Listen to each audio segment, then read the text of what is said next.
Hello दोस्तों, तो कैसे हैं आप सभी लोग। आशा करता हूँ शानदार तरीके से अपनी पढ़ाई कर रहे होंगे। तो चलिए हम लोग शुरू करते हैं। पॉलिटी घटनाचक्र इसमें कर रहे हैं। तो इसके पहले का वीडियो में लोकसभा राज्यसभा पढ़ाया गया था।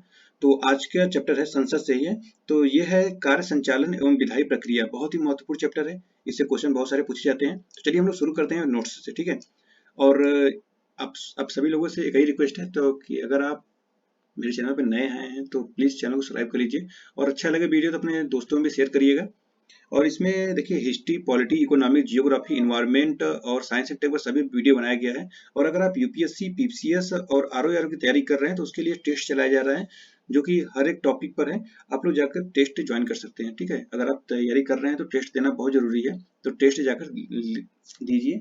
प्लेलिस्ट ओपन करिए, देखिए बहुत सारे इसमें क्लास कराए गए हैं। चलिए हम शुरू करते हैं। नोट्स में है, संसद उच्चतम विधायी संस्था है। संविधान में संशोधन का अधिकार संसद को प्राप्त है। भारतीय संविधान के अनुच्छेद 368 के अंतर्गत संसद संविधान के किसी भाग में संशोधन कर सकती है। संसद के 2 सत्रों के बीच आधिकारिक अंतराल 6 महीने का हो सकता है। लोकसभा के अध्यक्ष, उपाध्यक्ष, महासचिव, राज्यसभा के सभापति, उपसभापति आदि संसद के अधिकारी कहलाते हैं। कोई संसद सदस्य जब 60 दिन तक सदन को बिना सूचित किए अनुपस्थित रहता है तो उसकी सदस्यता समाप्त हो जा सकती है। मतलब 60 दिन तक सदन के बिना अनुपस्थित नहीं रहना है, ठीक है। और भारतीय संविधान का अनुच्छेद 105 संसद के सदस्यों के विशेषाधिकार एवं उन्मुक्तियों को निर्धारित करता है। अनुच्छेद 253 के अनुसार अंतर्राष्ट्रीय संधियों को संपूर्ण भारत में या उसके किसी भाग में लागू करने के लिए संसद राज्य सूची के विषयों पर कोई भी कानून बिना किसी राज्य के सम्मति से बना सकती है। अंतर्राष्ट्रीय समझौते को प्रभावी बनाने के लिए संसद राज्य सूची के विषय पर कानून बना सकती है। सदन का अध्यक्ष किसी सदस्य को बोलने से रोक कर अन्य को बोलने के लिए कह सकता है। यह बैठ जाना कहलाता है। सदन के किसी सदस्य द्वारा वह जिस दल से चुनकर आया है उसका त्याग कर उस दूसरे दल में शामिल होना पक्ष त्याग कहलाता है। शून्यकाल यानी जीरो आवर भारतीय संसदीय व्यवस्था की देन है। यह अधिकतम 1 घंटे का हो सकता है। लोकसभा में इसका समय प्रश्नकाल के बाद सामान्यतः दोपहर 12 बजे से लेकर 1 बजे तक होता है। अनुच्छेद 109 के अनुसार धन विधेयक लोकसभा में पूरा स्थापित किया जाता है, राज्यसभा में नहीं। कोई विधेयक जिसमें केवल व्यय उल्लिखित है, अनुच्छेद 110 धन विधेयक में विनिर्दिष्ट कोई विषय उसमें सम्मिलित नहीं है तो उसे संसद के किसी भी सदन में प्रारंभ किया जा सकता है। इसे साधारण विधेयक की तरह पेश किया जाता है। लोकसभा द्वारा पारित धन विधेयक राज्यसभा द्वारा पारित मान लिया जाता है यदि उस पर राज्यसभा द्वारा 14 दिन तक कोई कार्रवाई नहीं की जाती है। लोकसभा द्वारा विचार के लिए भेजे गए धन विधेयक को राज्यसभा द्वारा 14 दिन तक रोक सकती है।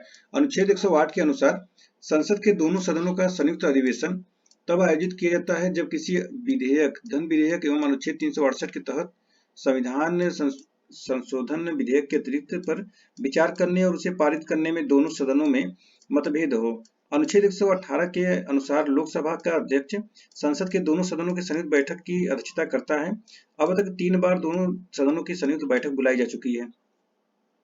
वर्ष 1961 में संयुक्त बैठक दहेज निरोधक विधेयक पर, वर्ष 1978 में द्वितीय संयुक्त बैठक बैंककारी यानी बैंकिंग सेवा आयोग निरसन विधेयक पर तथा वर्ष 2002 में तृतीय संयुक्त बैठक आतंकवाद निरोधक विधेयक के लिए बुलाई गई थी। कोई कानूनी विधेयक संसद के दोनों सदनों में से किसी एक सदन के पटल पर रखा जा सकता है। कोई विधेयक धन विधेयक है या नहीं इसका निर्णय लोकसभा का अध्यक्ष करता है। देखिए अगर कोई विधेयक है तो वो धन विधेयक की कौन सा विधेयक है इसका निर्णय लोकसभा का अध्यक्ष करेगा। भारत के लोक वित्त संसद के नियंत्रण के लिए संसद के समक्ष वार्षिक वित्तीय विवरण प्रस्तुत किया जाता है। अब भारत की संचित निधि से धन निकालने के लिए विनियोग विधेयक पारित करना पड़ता है। संविधान के अनुच्छेद 116 के अनुसार विनियोग विधेयक पारित न होने की स्थिति में जब संघ सरकार को धन की आवश्यकता होती है तो लोकसभा को लेखानुदान के माध्यम से निश्चित अवधि के लिए भारतीय संचित निधि से अग्रिम निधि प्रदान करने की शक्ति प्राप्त है। भारतीय संसद का सचिवालय सरकार से स्वतंत्र होता है। भारतीय संसद संसदीय समितियों के माध्यम से प्रशासन पर नियंत्रण करती है। तो चलिए हम लोग शुरू करते हैं। नीचे दी हुई सारणी पर ध्यान दीजिए। भारत की संसद, राज्यसभा, लोकसभा, 250 से अनधिक सदस्य, 12 नाम निर्देशित और 238 से अधिक राज्यों और संघ राज्य क्षेत्रों के प्रतिनिधि। और लोकसभा में 552 से अधिक सदस्य, 530 से अधिक राज्यों के प्रतिनिधि और 2 से अनधिक नाम निर्देशित एंग्लो इंडियन तथा एक्स अंकित स्थान पर निम्नलिखित में से किसे रखना ठीक होगा? वे मंत्री जो संसद के सदस्य नहीं हैं, जिन्हें अपना पद संभालने के बाद 6 माह के भीतर अपना निर्वाचन संसद के किसी सदन के लिए करवाना है। दूसरा है 20 से अधिक नाम निर्देशित सदस्य, और तीसरा है संघ राज्य क्षेत्र के 20 से अधिक प्रतिनिधि, और चौथा है महान्यायवादी जिसे संसद के किसी भी सदन में बोलने और उसका कार्रवाई में भाग लेने का अधिकार होता है। तो ये ऑप्शन सी हो जाएगा, संघ राज्य क्षेत्र के 20 से अधिक प्रतिनिधि। देखिए यहाँ पर प्रश्न काल में लोकसभा 552 से अधिक सदस्यों में से 530 से अधिक राज्यों के प्रतिनिधि, 20 से अधिक संघ राज्य क्षेत्रों के प्रतिनिधि, अनुच्छेद 81 और 2 से अधिक राष्ट्रपति द्वारा नामित आंग्ल भारतीय हो सकते हैं। अनुच्छेद 331 संविधान 104वां संविधान संशोधन अधिनियम 2019 द्वारा अनुच्छेद 334 में संशोधन कर लोकसभा और राज्यों की विधानसभाओं में आंग्ल भारतीय समुदाय के प्रतिनिधि को नामित करने के प्रावधान को पूर्व निर्धारित समय सीमा संविधान के प्रारंभ से 70 वर्ष अर्थात 25 जनवरी 2020 से आगे न बढ़ाते हुए निष्प्रभावी कर दिया गया है। ये पहला क्वेश्चन था। दूसरा क्वेश्चन है, भारतीय संविधान के अनुच्छेद 87 के अंतर्गत भारत का राष्ट्रपति अभिभाषण देता है, तो यह एक साथ समवेत संसद को दोनों सदनों में। क्वेश्चन नंबर 3 देखिए, भारत के राष्ट्रपति के विशेष अभिभाषण के संदर्भ में कौन सा कथन सही है? पहला है, राष्ट्रपति लोकसभा के साधारण निर्वाचन के पश्चात प्रथम सत्र और प्रत्येक वर्ष के प्रथम सत्र के आरंभ में संसद के दोनों सदनों की संयुक्त बैठक को संबोधित करता है। और दूसरा है, राष्ट्रपति अपने अभिभाषण में संसद को उसके आह्वान के कारणों के विषय में सूचित करता है। कूट का सही चयन करिए, सही उत्तर का चयन करिए और कूट की सहायता से बताइए। तो ये दोनों के दोनों कथन सही हो जाएगा, तो ऑप्शन नंबर सी हो जाएगा। देखिए पीसीएस 2021 से क्वेश्चन ये है। क्वेश्चन नंबर 4 है, भारत के संविधान में निम्नलिखित में से क्या कथित है? राष्ट्रपति संसद के किसी भी सदन का सदस्य नहीं होगा, और दूसरा है संसद राष्ट्रपति और 2 सदनों से मिलकर बनेगी। तो यह है ऑप्शन बी, दोनों कथन सही है। राष्ट्रपति के बारे में संसद का हिस्सा नहीं होता है, संसद का हिस्सा होता है, संसद का हिस्सा होता है, संसद में बैठता है, संसद में वोट दे सकता है। तो यह संसद का सिर्फ हिस्सा होता है। 3 होते हैं ऐसे संसद, तो देखिए एक में हो जाएगा राज्यसभा, एक में हो जाएगा लोकसभा, एक में हो जाएगा प्रेसिडेंट। तो तीनों मिलकर बनते हैं संसद। भारतीय संसद बनती है लोकसभा, राज्यसभा और राष्ट्रपति से, ऑप्शन नंबर डी है। भारतीय संसद में शामिल है लोकसभा, राज्यसभा, राष्ट्रपति, ऑप्शन नंबर सी है। भारत में संसद मिलकर निर्मित होती है राष्ट्रपति और राज्यसभा और लोकसभा, उपराष्ट्रपति नहीं। तो ऑप्शन नंबर ए हो जाएगा। भारतीय संसद में निम्नलिखित कौन शामिल होता है? लोकसभा, राज्यसभा, राष्ट्रपति। तो ये हो जाएगा दोनों सदन और राष्ट्रपति, ऑप्शन नंबर डी। निम्नलिखित पर विचार कीजिए और भारतीय संसद के सही गठन की चिन्हित कीजिए। कैसे बनता है, वही सेम क्वेश्चन पूछ रहा है। तो राष्ट्रपति, Rajya Sabha, Lok Sabha, option number C है। अगला क्वेश्चन है, भारतीय संसद में निम्न में से कौन सम्मिलित है? सेम क्वेश्चन है, राष्ट्रपति होगा, Lok Sabha, Rajya Sabha, option number A. भारतीय संसद के घटक हैं लोकसभा, राज्यसभा और राष्ट्रपति, ऑप्शन नंबर बी। निम्नलिखित में से कौन संसद का अनन्य भाग नहीं है? राष्ट्रपति, लोकसभा, राज्यसभा, उपराष्ट्रपति नहीं है, तो ऑप्शन नंबर बी हो जाएगा। एक वर्ष में कम से कम कितनी बार संसद की बैठक होना आवश्यक है? तो कम से कम 2 बार तो होना ही चाहिए। संसद को 2 सत्रों के बीच अधिकांश अंतराल होना चाहिए, तो 6 महीने का, ऑप्शन नंबर बी। संसद के अधिकारियों में सम्मिलित है अध्यक्ष लोकसभा, उपाध्यक्ष लोकसभा, महासचिव लोकसभा, अध्यक्ष राज्यसभा। तो ये हो जाएंगे आपके सभी के सभी कथन सही है, चारों लोग को सम्मिलित है।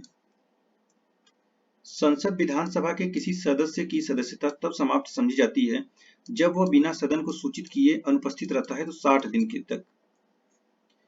एक एमपी की सीट को रिक्त घोषित किया जा सकता है कितने दिन तक? 6 महीने, 2 माह तक, ऑप्शन नंबर बी हो जाएगा। 60 दिन हो जाएगा ना 2 माह में। बिना अनुमति के कितने दिन संसद में? तो 60 दिन, option number B, same question है। सर्वप्रथम एक सांसद या विधायक को इस आधार पर सदस्यता से अयोग्य घोषित किया गया कि वह सदन की अनुमति के बिना उसकी 60 लगातार बैठकों में अनुपस्थित रहा, तो यह है राज्यसभा का। देखिए सर्वप्रथम दिसंबर 2000 में पंजाब से निर्दलीय राज्यसभा सांसद बरजिंदर सिंह हमदर्द को इस आधार पर सदस्यता से अयोग्य घोषित कर दिया गया कि वह सदन की अनुमति के बिना उसकी लगातार 60 बैठकों में अनुपस्थित रहे थे। नेक्स्ट क्वेश्चन है, किसी मंत्री के विरुद्ध विशेषाधिकार प्रस्ताव उठाया जा सकता है जब तक वह किसी मामले के तथ्यों को रोकता है तथा तथ्यों को बिगाड़ा हुआ वर्णन देता है, ऑप्शन नंबर सी। अगला क्वेश्चन है, निम्नलिखित कथनों पर विचार कीजिए। पहला कथन है, संसद निरर्हता निवारण अधिनियम 1959 कई पदों को लाभ का पद के आधार पर निरर्हता से छूट देता है। और दूसरा है उपर्युक्त अधिनियम 5 बार संशोधित किया गया था। और तीसरा है शब्द लाभ का पद भारत के संविधान में भली भांति परिभाषित किया गया है। कौन सा कथन सही है? तो 1 और 2 सही है, तीसरा वाला गलत है। देखिए, संसद निरर्हता निवारण अधिनियम 1959 के तहत अनेक पदों को लाभ के पद के आधार पर संसद की सदस्यता के लिए निरर्हता से छूट प्रदान की गई है। इस अधिनियम में अब तक कुल 5 बार वर्ष 1993, 99, सन 2000, 2006 और 2013 में संशोधन कर विभिन्न अन्य पदों को इस अधिनियम में शामिल करते हुए लाभ के पद के आधार पर निरर्हता के दायरे से बाहर किया गया है। भारत के संविधान में लाभ का पद शब्द को परिभाषित नहीं किया गया है, हालांकि इस शब्द का उल्लेख विभिन्न अनुच्छेदों में हुआ है। चलिए क्वेश्चन नंबर 23 देखते हैं। लाभ के पद का निर्णय यानी डिसीजन कौन करेगा? तो ये करते हैं राष्ट्रपति या राज्यपाल या संघीय संसद। ऑप्शन नंबर ए और बी दोनों हो जाएंगे। निम्नलिखित में से कौन सा एक प्रावधान भारतीय संविधान के अंतर्गत संसद के सदस्यों के विशेषाधिकारों तथा उन्मुक्तियों को निर्धारित करता है? तो ये करता है अनुच्छेद 105। अनुच्छेद 105 संसद के सदनों की तथा उनके सदस्यों और समितियों की शक्तियों, विशेषाधिकार तथा उन्मुक्तियों को निर्धारित करता है। क्वेश्चन नंबर 25 है। निम्नलिखित में से कौन संसद सदस्यों का सामूहिक विशेषाधिकार नहीं है? तो यह है साक्षी के रूप में उपस्थिति से स्वतंत्रता, बाकी चर्चा एवं प्रक्रिया की स्वतंत्रता, संसद के आंतरिक विषयों को संचालन करना और अपरिचितों को सदन से बाहर रखने के विशेषाधिकार। तो ऑप्शन सी इसमें सही हो जाएगा। देखिए, संसदीय विशेषाधिकार संसद के दोनों सदनों, उनकी समितियों तथा संसद सदस्यों के प्राप्त विशिष्ट अधिकार और मुक्तियों और छूट होते हैं। वे जो संसद के प्रत्येक सदन द्वारा सामूहिक रूपों में प्रयोग किए जाते हैं। दूसरा है वे जो व्यक्तिगत रूप से संसद सदस्यों द्वारा उपभोग्य होते हैं। संसद के प्रत्येक सदन द्वारा सामूहिक रूप से प्रयोग किए जाने वाले विशेषाधिकार निम्न हैं। अपनी बहस और कार्रवाई के प्रकाशन को रोकने का विशेषाधिकार, सदन से अपरिचितों को बाहर रखने का तथा सभी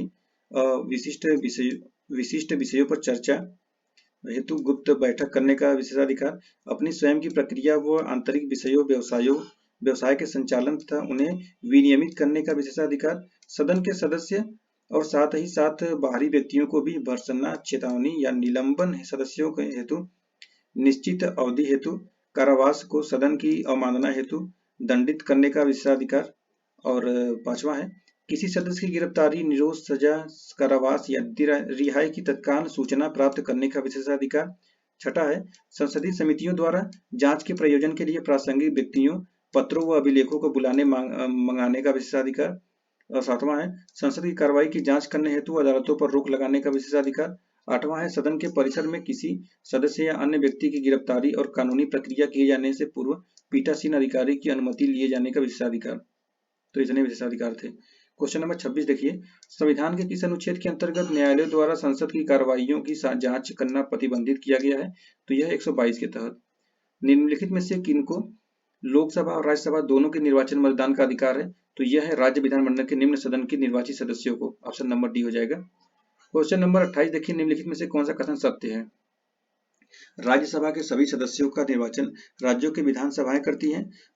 सेकंड है उपराष्ट्रपति राज्यसभा का पदेन सभापति होता है, अतः राज्यसभा का कोई सदस्य ही उपराष्ट्रपति पद के लिए चुनाव लड़ सकता है। और तीसरा है लोकसभा और राज्यसभा में एक बात में अंतर है कि लोकसभा का निर्वाचन जो तो कोई प्रत्याशी भारत के किसी भी राज्य से लड़ सकता है, पर राज्यसभा का प्रत्याशी सामान्यतः वही का होना चाहिए जहां से वह प्रत्याशी बन रहा है।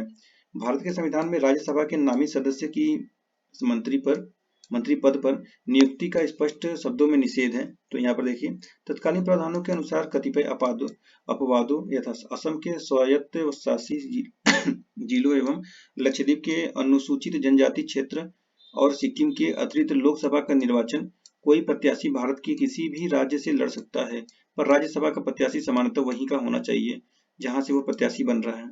ठीक है। क्वेश्चन नंबर 29 है, निम्न कथनों में से कौन सा कथन सही है? केवल राज्यसभा में ही न कि लोकसभा में मनोनीत सदस्य हो सकते हैं। और दूसरा राज्यसभा में आंग्ल भारतीय समुदाय के 2 सदस्यों को मनोनीत करने का संविधान का प्रावधान है। अब आंग्ल भारतीय तो खत्म कर दिए गए हैं। किसी मनोनीत सदस्य के मंत्री पद के लिए नियुक्ति पर संविधानीय वर्जना नहीं है। तो यह जगह 1 और सी सही है। भारत की संसद को कानून निर्माण की शक्ति निम्नलिखित के लिए प्राप्त है। भारत का संघ, भारत का प्रदेश और उप प्रदेश डोमिनियन, विश्व में कहीं भी रहने वाले भारतीय नागरिक एवं उनकी संपत्ति। तो इसमें ऑप्शन डी हो जाएगा। तीनों के तीनों कथन सही है। देखिए यहाँ पर अनुच्छेद के संविधान के अनुच्छेद 245 खंड 1 में तहत संसद भारत के संपूर्ण राज्य क्षेत्र या उसके किसी भाग के लिए विधि बना सकती है तथा इसी अनुच्छेद खंड 2 में अनुसार संसद द्वारा बनाई गई कोई विधि इस आधार पर अविधि मान्य नहीं समझी जाएगी कि उसका राज्य, इसको पढ़िए यहाँ से यहाँ तक का।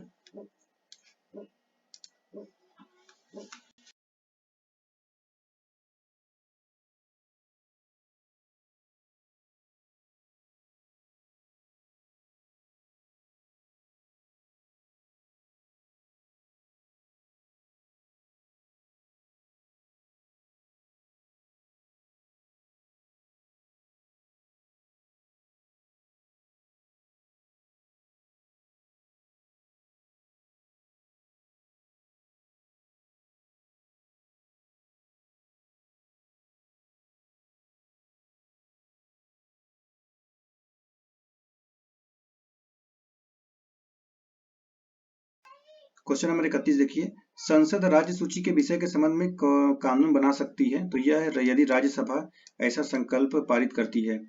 संविधान के अनुच्छेद 249 के तहत यदि राज्यसभा उपस्थित और मत देने वाले सदस्यों के 2/3 बहुमत से ऐसा प्रस्ताव पारित करे कि राष्ट्रीय हित में राज्य सूची के किसी विषय पर संसद द्वारा कानून बनाना आवश्यक है तो संसद उस विषय पर कानून बना सकती है। इसके अतिरिक्त अनुच्छेद 250 के तहत राष्ट्रीय आपात की स्थिति में अनुच्छेद 252 के तहत 2 या अधिक राज्यों के अनुरोध पर राज्यों के लिए अनुच्छेद 253 के तहत अंतर्राष्ट्रीय समझौतों के अनुपालन क्रम में राष्ट्रीय आपात की घोषणा अनुच्छेद 352 के प्रवर्तन में होने की स्थिति में अनुच्छेद 353 के तहत अनुच्छेद 356 के तहत अपनी राज्य में राष्ट्रपति शासन लागू रहने की अवस्था में अनुच्छेद 357 के तहत विधायी शक्तियों के प्रयोग में संसद द्वारा सूची के विषय में कानून बनाया जा सकता है। ठीक है, इतने अनुच्छेद के देख लीजिए, इसको दूसरी बार पढ़िए। क्वेश्चन नंबर 32 से संघीय संसद राज्य सूची के विषय पर भी कानून बना सकती है तो अंतर्राष्ट्रीय समझौतों को प्रभावी बनाने हेतु संबंधित राज्यों की सहमति से राज्य में राष्ट्रपति शासन लागू करने की रहने की अवस्था में, और चौथा है राष्ट्रीय हित में जब राज्यसभा 2/3 बहुमत से इस हेतु प्रस्ताव पारित करे। कौन सा कथन सही है? तो इसमें है सभी के सभी कथन सही है। क्वेश्चन नंबर 33 है,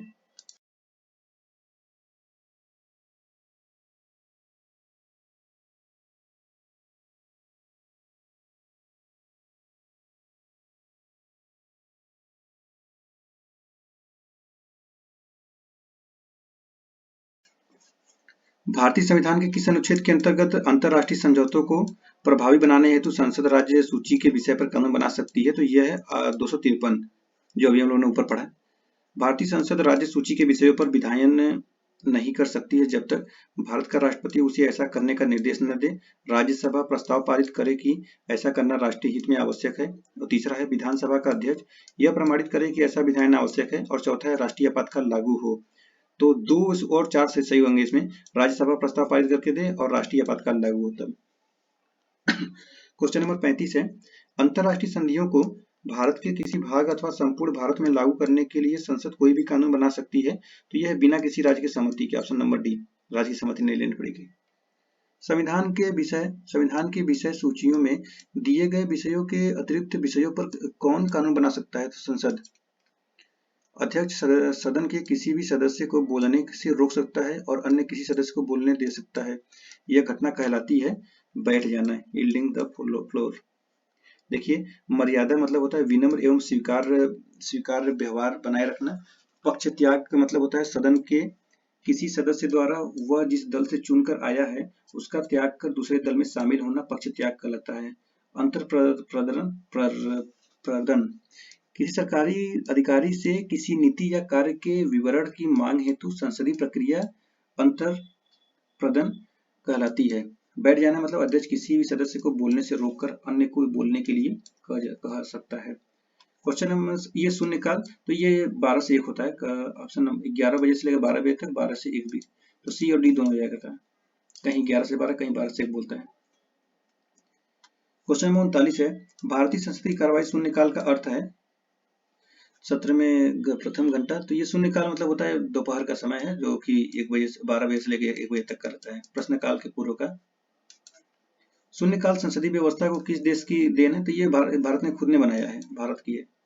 लोकसभा में शून्यकाल अवधि कब तक की रहती है? तो 1 घंटा का रहता है। राजनीतिक शब्दावली में शून्यकाल का अर्थ है, तो यह है प्रश्न उत्तर सत्र। लोकसभा में किसी विधेयक पर आम बहस निम्नलिखित में से किस स्तर पर होती है? तो यह होती है द्वितीय वाचन में। फिर नेक्स्ट क्वेश्चन है, जब संसद के दोनों सदनों की संयुक्त बैठक में कोई विधेयक निर्दिष्ट रेफर किया जाता है तो इसे किसके द्वारा पारित किया जाना होता है? तो यह होता है उपस्थित मत देने वाले सदस्यों का साधारण बहुमत। ऑप्शन नंबर ही हो जाएगा। क्वेश्चन नंबर 45 है, यदि राष्ट्रपति ने संसद के संयुक्त सत्र के लिए अधिसूचना जारी कर दी और इस बीच लोकसभा विघटित हो जाए तो क्या होगा? तो यह होगा संयुक्त सत्र यथा समय आहूत होगा। क्वेश्चन नंबर 46 है, निम्नलिखित में से कौन संसद के दोनों सदनों की संयुक्त बैठक की अध्यक्षता करेगा? तो यह करेगा लोकसभा का अध्यक्ष। संसद के दोनों सदनों के संयुक्त अधिवेशन की अध्यक्षता कौन करता है? तो लोकसभा का अध्यक्ष है, स्पीकर। ऑप्शन नंबर ही हो जाएगा। निम्नलिखित में से कौन लोकसभा तथा राज्यसभा के संयुक्त अधिवेशन की सभापतित्व करता है? तो यह स्पीकर है। भारतीय संसद के दोनों सदनों की संयुक्त बैठक लोकसभा का अध्यक्ष। Option C. निम्नलिखित में से कौन संसद के संयुक्त अध्यक्षता करता है? लोकसभा का अध्यक्ष। सेम क्वेश्चन है। यहाँ पर देखिए, निम्न कथनों पर विचार कीजिए। भारत में संसद के दोनों सदनों की संयुक्त बैठक अनुच्छेद 108 के संस्कृत है। और दूसरा है लोकसभा तथा राज्यसभा की प्रथम संयुक्त बैठक वर्ष 1961 में हुई थी। और तीसरा है भारतीय संसद के दोनों सदनों की दूसरी संयुक्त बैठक बैंक सेवा आयोग निरसन बिल को पारित करने के लिए हुई थी। तो इसमें तीनों के तीनों कथन सही हो जाएंगे। देखिए, भारत में संसद के दोनों सदनों की संयुक्त बैठक का प्रावधान अनुच्छेद 108 में वर्णित है और संविधान के अनुच्छेद 108 के अनुसार दोनों सदनों की संयुक्त अधिवेशन तब आयोजित होती है जब किसी साधारण विधि निर्माण विधेयक पर विचार करने और उसे पारित करने में दोनों सदनों में मतभेद हो। लोकसभा एवं राज्यसभा की प्रथम संयुक्त बैठक दहेज निरोधक 1959, 6 और 9 मई 1961 को आयोजित की गई। द्वितीय संयुक्त बैठक बैंककारी बैंकिंग सेवा आयोग निरसन बिल 1977 को पारित करने के लिए 16 मई 1978 को आयोजित हुई। तृतीय संयुक्त बैठक 26 मार्च 2002 आतंकवाद निरोधक विधेयक 2002 में के संदर्भ में आयोजित की गई थी। तो 3 बार बैठक हुआ है। क्वेश्चन नंबर 52 है, संविधान के निम्नलिखित अनुच्छेद के अंतर्गत संसद को दोनों सदनों के संयुक्त अधिवेशन का प्रावधान है। तो यह 108 में। संसद के दोनों सदनों का संयुक्त अधिवेशन आयोजित होता है भारत के राष्ट्रपति के निर्वाचन के लिए, भारत का उपराष्ट्रपति निर्वाचन के लिए और संविधान में संशोधन से संबंधित विधेयक को पारित करने के लिए, एक ऐसे विधेयक पर विचार करने और उसे पारित करने के लिए जिस पर दोनों सदनों में मतभेद हो। तो यह केवल 4 सही इसमें है। क्वेश्चन नंबर 54 देखिए, भारतीय संसद के दोनों सदनों की प्रथम संयुक्त बैठक हुई थी। तो यह हुई थी दहेज उन्मूलन के लिए। दूसरा कब हुआ था? किसके लिए हुआ था? बैंक के लिए। 55 नंबर क्वेश्चन है, विधेयक पारित करने के लिए संसद की संयुक्त बैठक से संबंधित निम्न कथनों में से कौन सा कथन सही है? पहला कथन है, संयुक्त बैठक का प्रावधान सामान्य विधेयक, वित्तीय विधेयक तथा संविधान संशोधन विधेयक के लिए मान्य है। दूसरा है, किसी भी स्थिति में राज्यसभा का उपसभापति संयुक्त सभा की अध्यक्षता नहीं कर सकता है। और तीसरा है, संयुक्त सभा के लिए दोनों सदनों के कुल सदस्यों का 1/6वां गणपूर्ति कोरम होनी चाहिए।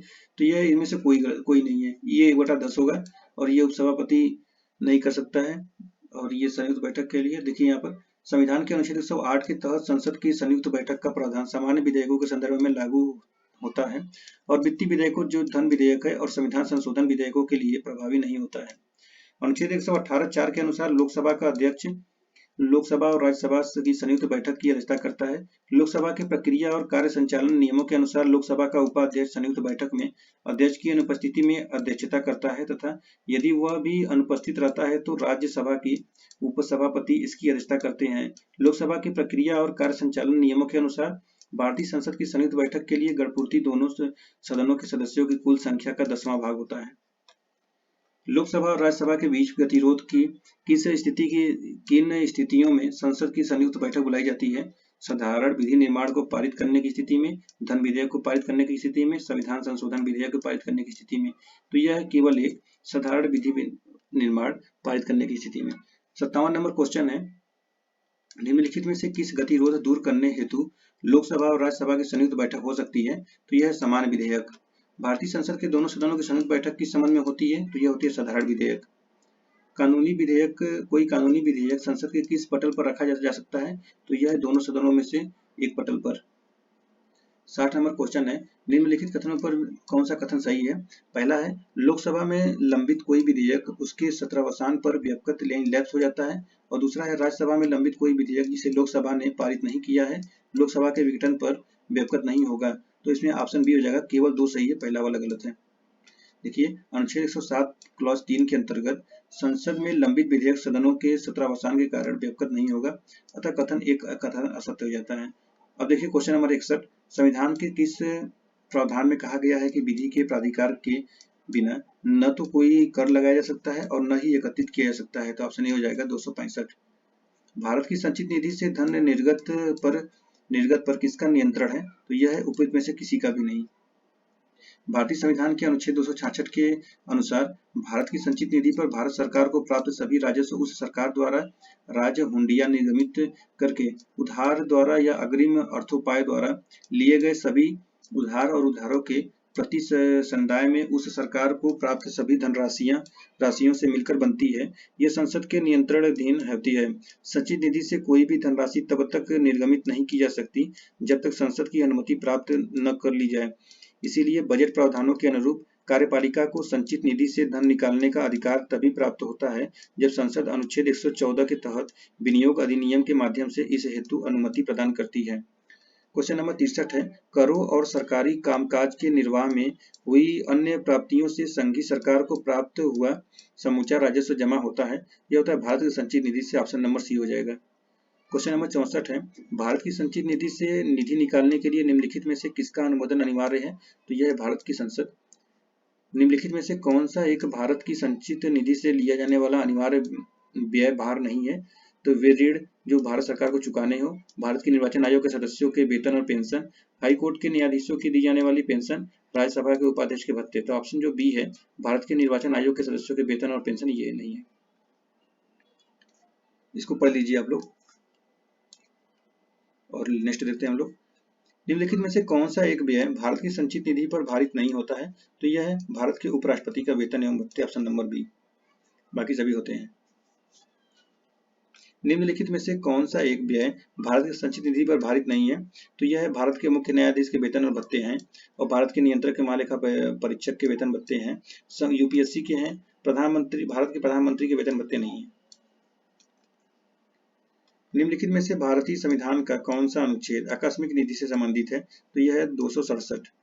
भारतीय संविधान का अनुच्छेद 267 एक आकस्मिक निधि की स्थापना का प्रावधान करता है। यह राष्ट्रपति के नियंत्रण अधीन होती है। इसका गठन किसी अत्यावश्यक आकस्मिक प्रकृति के व्ययों हेतु किया गया है। ऐसे आकस्मिक व्यय का अनुच्छेद 115 या अनुच्छेद 116 के अधीन अनुदानों के रूप में संसदीय विधि द्वारा प्राधिकृत किए जाने के लंबित रहने के इस निधि में से ऐसे व्यय को पूर्ति के लिए अग्रिम धन देने हेतु यह निधि राष्ट्रपति के व्ययाधीन होती है। 69 है, आकस्मिकता निधि को राष्ट्रपति कैसे व्यय कर सकते हैं? तो यह है संसदीय स्वीकृति से पूर्व। क्वेश्चन नंबर 70 है, संघ की सरकार यूनियन गवर्नमेंट के संदर्भ में निम्नलिखित कथनों पर विचार कीजिए।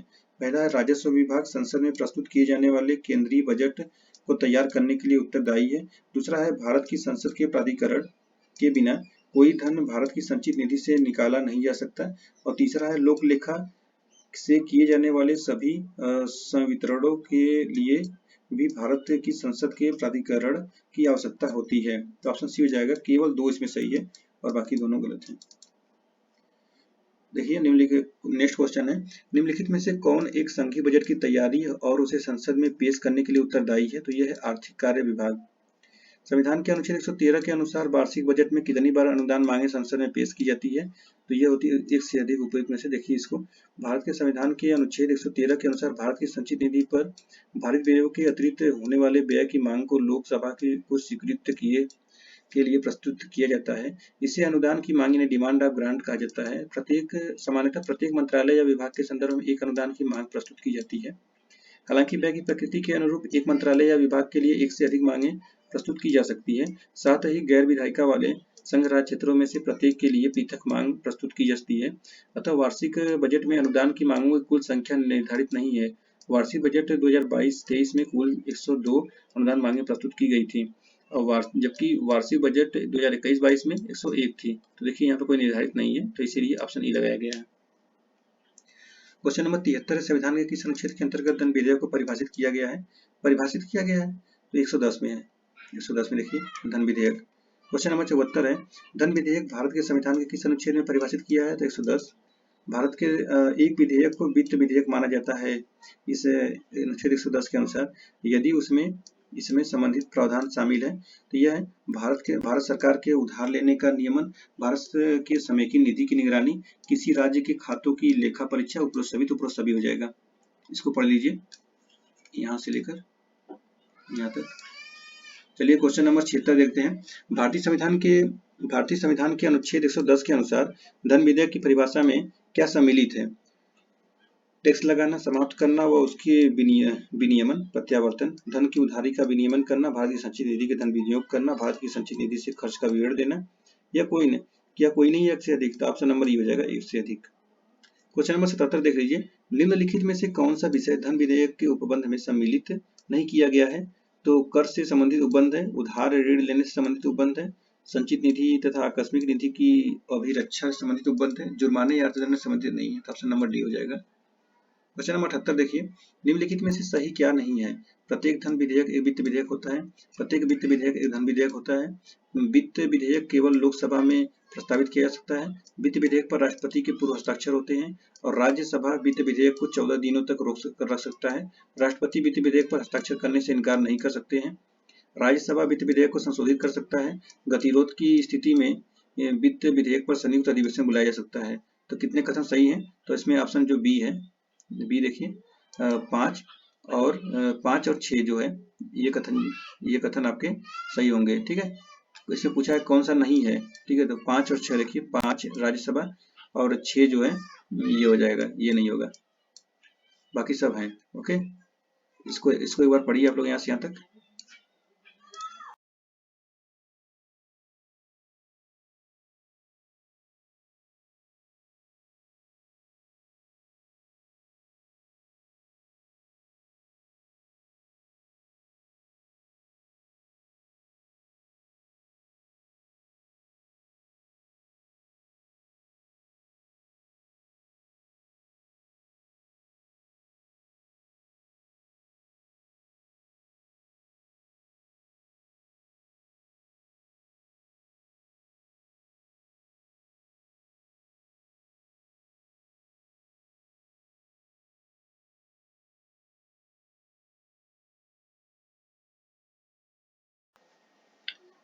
ठीक है, क्वेश्चन नंबर 79 देखते हैं। निम्नलिखित कथनों में से कौन सा कथन धन विधेयक के बारे में सही नहीं है?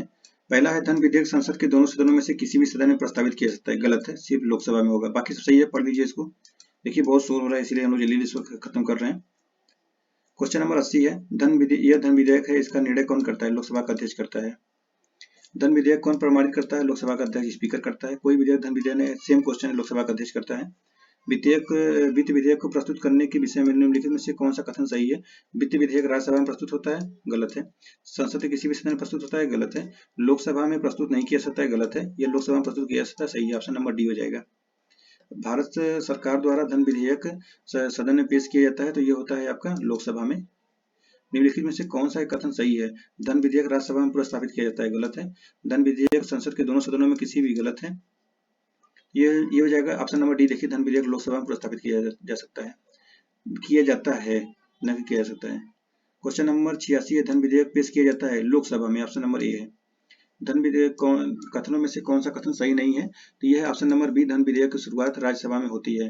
निम्नलिखित में से कौन सा कथन सही है? तो यह होता है धन विधेयक लोकसभा में प्रस्तुत किया जाता है। सेम क्वेश्चन है, धन विधेयक प्रस्तावित होता है लोकसभा में। भारत के संविधान के अंतर्गत एक भी धन विधेयक प्रस्तुत होता है लोकसभा, ऑप्शन सी। लोकसभा द्वारा पारित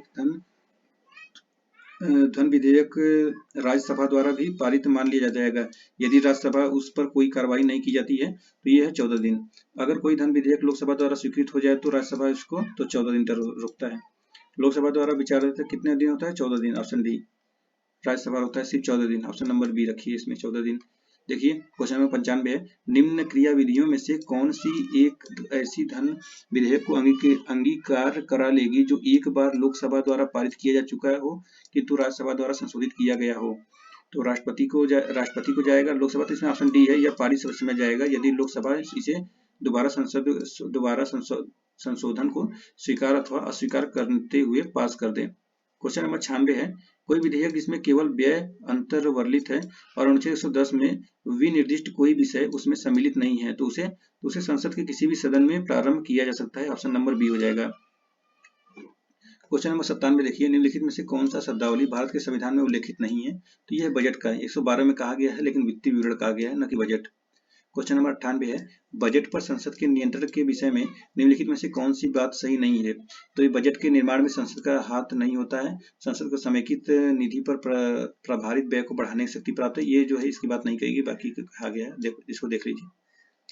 क्वेश्चन नंबर 99 देखिए, निम्नलिखित में से कौन सी विधियां भारत के लोक वित्त संसदीय नियंत्रण रखने के काम आती हैं? तो संसद के प्रमुख सम्मुख वार्षिक वित्तीय विवरण प्रस्तुत किया जाना, विनियोजन विधेयक के पारित होने के बाद ही भारत की संचित निधि से मुद्रा निकाल पाना, और तीसरा है अनुपूरक अनुदानों तथा लेखा अनुदान का प्रावधान, चौथा है संसदीय बजट कार्यालय द्वारा समाविष्ट आर्थिक पूर्वानुमानों तथा व्यय हेतु सरकार के कार्यक्रम का एक नियतकालीन अथवा कम से कम मध्यवर्षीय पुनरावलोकन, और पांचवा है संसद में वित्त विधेयक का प्रस्तुत किया जाना। तो ऑप्शन ए हो जाएगा 1 2 4, 1 2 3 4 है, चौथा गलत है। पांचवा 5 सही हो जाएगा, चौथा गलत है। ठीक है, नेक्स्ट क्वेश्चन है, आर्थिक सर्वेक्षण प्रतिवर्ष संसद में प्रस्तुत किया जाता है, तो यह है आगामी वर्ष के बजट प्रस्तुत के समय। नेक्स्ट है, लेखानुदान संघ सरकार की अनुमति प्रदान करता है, तो यह है निश्चित अवधि के लिए भारतीय संचित निधि से धन निकालने के लिए।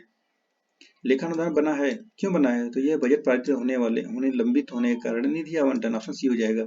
संसद में लेखा के लिए वोट आवश्यक है, तो जब सरकार का व्यय राजस्व प्राप्तियों से अधिक होगा, जब बड़े कार्यक्रमों वित्त व्यवस्था हेतु जिसमें बहुत अधिक मात्रा में धन की आवश्यकता होती है। तीसरा है, जब सामान्य बजट के समय सीमा के अंदर पारित होने की आशा नहीं होती है, तो ये ऑप्शन सी इसका हो जाएगा, जब सामान्य बजट के समय सीमा के अंदर पारित होने की आशा नहीं होती है। क्वेश्चन नंबर 106 देखिए, लेखानुदान और अंतरिम बजट के बीच का अंतर क्या है? तो यह अस्थायी सरकार लेखानुदान के प्रावधान का प्रयोग करती है, जबकि कार्यवाहक सरकार अंतरिम बजट के प्रावधान का प्रयोग करती है। दूसरा है, लेखानुमोदन सरकार के बजट के व्यय पक्ष मात्र से संबंध होता है, जबकि अंतरिम बजट में व्यय तथा आवती दोनों का सम्मिलित होते हैं। तो ऑप्शन बी हो जाएगा, केवल 2 सही है। क्वेश्चन नंबर 7 है, व्यय का अनुमान किस रूप में भारतीय संसद के समक्ष रखा जाता है? तो यह रखा जाता है अनुदान अनुरोध। क्वेश्चन नंबर 108 देखिए, सामान्य वित्तीय विधायन के चरण में सम्मिलित है बजट का प्रस्तुतिकरण, बजट पर चर्चा, विनियोग विधेयक को पारित करना, लेखा अनुदान, वित्त विधेयक को पारित करना। तो ऑप्शन डी हो जाएगा, 1 2 4 नहीं है, 5 है, 1 2 3 5, लेखा अनुदान नहीं है। क्वेश्चन नंबर 109 देखिए, संसद में विधायन प्रस्ताव की पहल करने से पहले भारत के राष्ट्रपति की पूर्व स्वीकृति आवश्यक है। पहला है, एक नवीन राज्य के गठन से संबंधित विधेयक पर। दूसरा है, ऐसे कराधान विधेयक जिनमें राज्यों का हित निहित हो। तीसरा है, राज्यों की सीमाओं में फेरबदल करने संबंधित विधेयक पर, धन विधेयक पर। तो इसमें हो जाएगा आपका उपयुक्त सभी, ऑप्शन नंबर डी हो जाएगा। नेक्स्ट है, निम्नलिखित प्रस्ताव में से किसका संदर्भित संबंध संघीय बजट से है? तो ये हो जाएगा कटौती प्रस्ताव से है। क्वेश्चन नंबर 111 देखिए, कटौती प्रस्ताव का उद्देश्य क्या होता है? तो यह होता है बजट प्रस्ताव के खर्च में कमी का प्रस्ताव प्रस्तुत करना। नेक्स्ट है, निम्नलिखित में से कौन सम्मिलित नहीं है? नीति निरनुमोदन प्रस्ताव, यह है बजट की मांग को घटाकर 1 रुपया कर देना है। मितव्ययिता प्रस्ताव, बजट की मांग में से एक निर्दिष्ट राशि घटा दिया जाता है। और तीसरा है सांकेतिक प्रस्ताव, जो कि बजट मांग में से 100 रुपये कम कर दिया जाता है। लेखा अनुदान होता है एक बजट मांगों को पूर्ण रूप से वित्तीय वर्ष के लिए पारित किया जाना, ये गलत है लेखानुदान। तो ऑप्शन नंबर डी हो जाएगा। नेक्स्ट है, ध्यान आकर्षण सूचना के प्रावधान से निम्नलिखित में से किसके क्षेत्र को सीमित किया जाता है? तो ये कहता है स्थगन प्रस्ताव। नेक्स्ट है, भारत की संसद के किसके या किनके द्वारा मंत्रिपरिषद के कृत्यों के ऊपर नियंत्रण रखती है? तो यह है स्थगन और प्रश्नकाल अनुपूरक, सबके ऊपर नियंत्रण रखती है। 115 में क्वेश्चन है, तारांकित प्रश्नों के विषय में कौन सा कथन सही है? उत्तर मौखिक दिए जाते हैं, उत्तर लिखित दिए जाते हैं, पूरक प्रश्न पूछे जाते हैं, पूरक प्रश्न नहीं पूछे जाते हैं, उत्तर पर बहस की जाती है। तो ये हो जाएगा आपका उत्तर मौखिक दिए जाते हैं, उत्तर मौखिक नहीं, ये सही है, उत्तर मौखिक दिए जाते हैं और ये पूरक प्रश्न पूछे जा सकते हैं। तो ऑप्शन 1 और 3 हो जाएगा, पूरक प्रश्न पूछे जाते हैं, मौखिक और पूरक मतलब दोबारा उसी पे क्वेश्चन। 116 है, भारतीय संसद में स्थगन प्रस्ताव लाने का उद्देश्य क्या है? तो यह सार्वजनिक महत्व के निश्चय अत्यावश्यक मुद्दे पर बहस करने हेतु। क्वेश्चन नंबर 100 ये देखिए, कथन और कारण है, राजग सरकार लोकसभा के नियम 184 के अंतर्गत वाद विवाद पसंद नहीं करती है, क्योंकि इस नियम में वाद विवाद के साथ साथ मतदान का भी प्रावधान है। तो एक है, दोनों सही है, व्याख्या भी सही कर रहा है। क्वेश्चन नंबर 120 देखिए, भारतीय राजनीति के संदर्भ में निम्नलिखित में से कौन सा कथन सही है? तो यह है, योजना आयोग की जवाबदेही का संसद के प्रति नहीं। राष्ट्रपति संसद के किसी एक सदन के सत्राधीन न होने पर ही अध्यादेश जारी कर सकती है, तो ऑप्शन बी हो जाएगा सही। नेक्स्ट है, निम्नलिखित कथनों पर परीक्षा करें और नीचे दिए गए कूट से सही उत्तर का चयन कीजिए। संपत्ति का अधिकार अब मूल अधिकार नहीं है, राज्यसभा एक वित्तीय बिल को रोक सकती है। और तीसरा है, भारतीय संविधान की प्रस्तावना में 42वें संविधान संशोधन धर्मनिरपेक्ष तथा लोकतांत्रिक शब्द बढ़ाया गया है।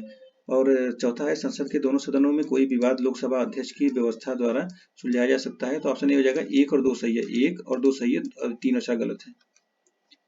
अगला क्वेश्चन है, भारतीय संसद का सचिवालय, तो यह है सरकार से स्वतंत्र है। नेक्स्ट है, भारतीय संसद की संप्रभुता प्रतिबंधित है, तो यह है न्यायिक समीक्षा से।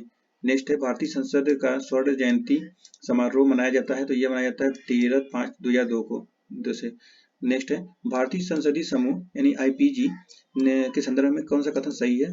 यह एक स्वायत्त संस्था नहीं है, संसद के पूर्व सदस्य इसके सदस्य बन सकते हैं। और तीसरा है, लोकसभा का उपाध्यक्ष तथा राज्यसभा का उपसभापति समूह का पदेन 100 ऑफिसियो उपाध्यक्ष होते हैं। तो ऑप्शन डी केवल तीसरा सही है और बाकी 2 गलत है। देखिए, भारतीय संसदीय समूह यानी कि इंडियन पार्लियामेंट्री ग्रुप एक स्वायत्त संस्था है, जिसकी स्थापना संविधान सभा द्वारा 16 अगस्त 1948 को स्वीकृत किए गए एक प्रस्ताव को अनुसरण में वर्ष 1949 में की गई थी। इस प्रकार कथन एक सही नहीं है। आईपीजी की सदस्यता संसद के सभी वर्तमान सदस्यों तथा पूर्व सदस्यों के लिए खुली है। लोकसभा या राज्यसभा कोई भी वर्तमान सदस्य निर्धारित सदस्यता शुल्क वर्तमान 1000 रुपये जमा कर आईपीजी का आजीवन सदस्य बन सकता है। तथापि संसद का सदस्य न रह जाने पर उसे आईपीजी के सहयोगी आजीवन सदस्य का दर्जा दिया जाता है। इसके अतिरिक्त संसद का कोई पूर्व सदस्य निर्धारित सदस्यता शुल्क जमा करने पर आईपीजी की कार्यकारी परिषद द्वारा सहयोगी आजीवन सदस्य के रूप में चुना जा सकता है। संभवतः सदस्य और एसोसिएट सदस्य की भिन्नता के कारण छत्तीसगढ़ लोक सेवा आयोग ने कथन दूसरे को गलत माना है। लोकसभा के अध्यक्ष इस समूह के पदेन अध्यक्ष होते हैं, जबकि लोकसभा के उपाध्यक्ष राज्यसभा के उपसभापति समूह के पदेन उपाध्यक्ष होते हैं। इस प्रकार कथन तीसरा सही है। आईपीजी अंतर संसदीय संघ इंटर पार्लियामेंट्री यूनियन आईपीयू के राष्ट्रीय समूह और राष्ट्रमंडल संसदीय समूह की भारतीय शाखा के रूप में कार्य करता है। विभिन्न बहुस्तरीय संसदीय मंचों पर प्रतिनिधिमंडलों और विचारों के आदान प्रदान के माध्यम से यह समूह भारतीय संसद और विश्व की विभिन्न संसदों के बीच एक महत्वपूर्ण सेतु की भूमिका भी निभाता है। नेक्स्ट क्वेश्चन है, वह कौन राष्ट्रवादी नेता था जो 1925 में केंद्रीय विधानसभा का अध्यक्ष चुना गया था, स्पीकर चुना गया था? तो वह है विट्ठल भाई पटेल। ऑप्शन नंबर बी हो जाएंगे। तो देखिए, केंद्रीय विधानसभा सेंट्रल लेजिस्लेटिव असेंबली का अध्यक्ष 1925 में राष्ट्रवादी नेता विट्ठल भाई पटेल को चुना गया था। उनका कार्यकाल अगस्त 1925 से अप्रैल 1930 तक रहा था। तो देखिए, यहाँ पर बहुत शोर हो रहा है, तो हम लोग ये संसदीय समितियां नेक्स्ट वीडियो और इसको प्रिया मैम ही कराएंगी। तो चलिए, आप सभी का बहुत बहुत धन्यवाद। बहुत शोर की वजह से ये क्लास को समाप्त करना पड़ रहा है। तो हम लोग फिर मिलेंगे नेक्स्ट वीडियो में। आप सभी का बहुत बहुत धन्यवाद। बाय।